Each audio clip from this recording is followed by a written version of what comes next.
Bienvenue sur notre chaîne Épigène, consacrée à la médecine de longévité en pleine santé. Je vous ai présenté dans la vidéo précédente pourquoi les compléments alimentaires étaient devenus indispensables. Et pour illustrer mon propos, je vais vous en présenter 3 qui sont fondamentaux. La vitamine C, le magnésium et la vitamine D. Commençons par la vitamine C.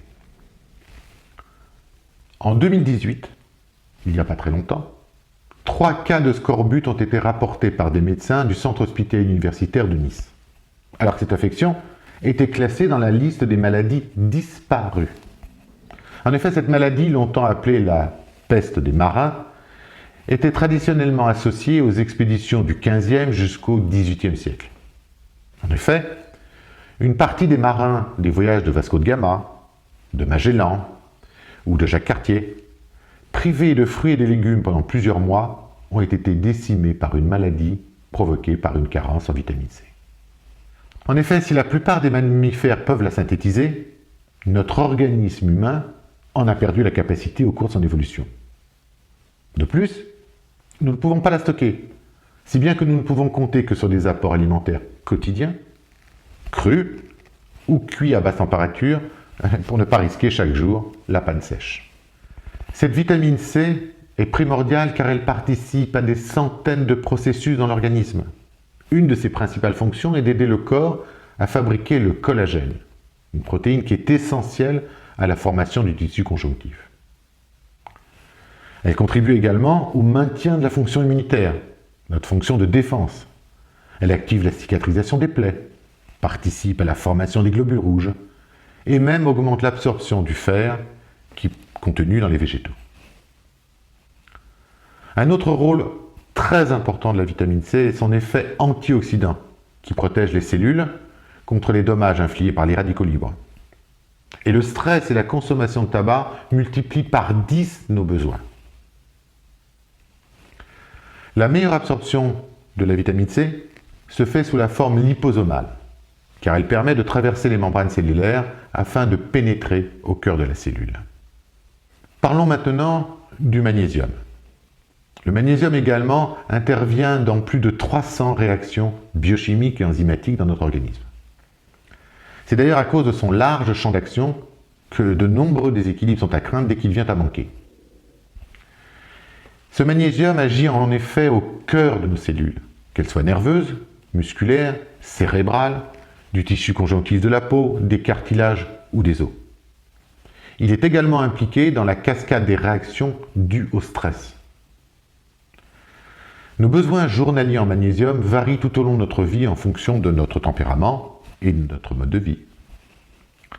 Si nous sommes d'un tempérament nerveux et que nous ne dormons pas suffisamment, nos besoins ne seront bien évidemment pas les mêmes que ceux d'une personne au tempérament calme et reposé.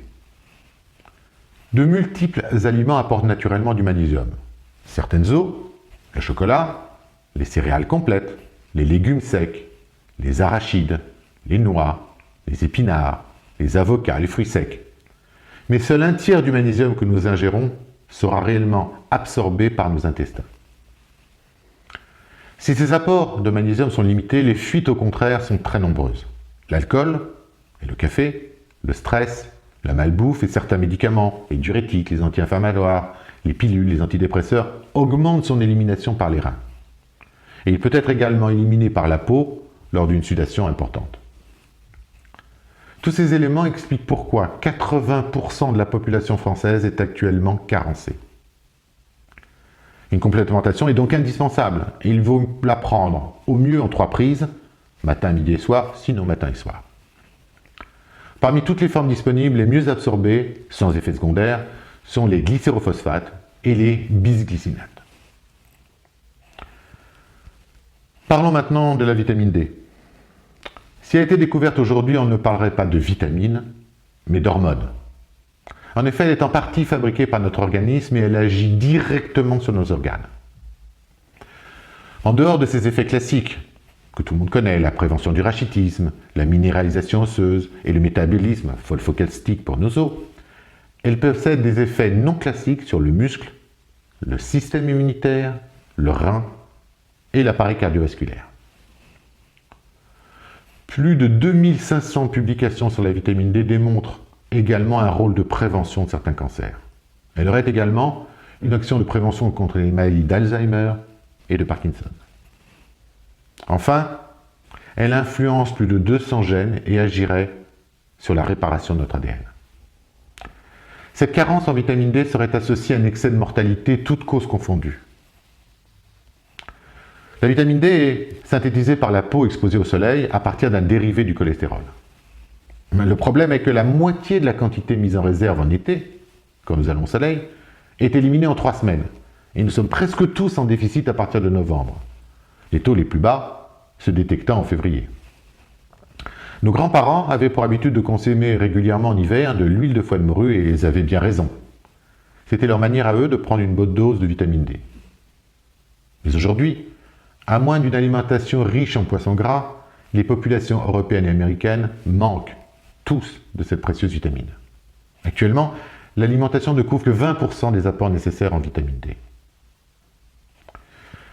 Nous sommes persuadés que des milliers de décès prématurés pourraient être prévenus si le déficit en vitamine D, qui touche plusieurs millions de Français, était activement corrigé.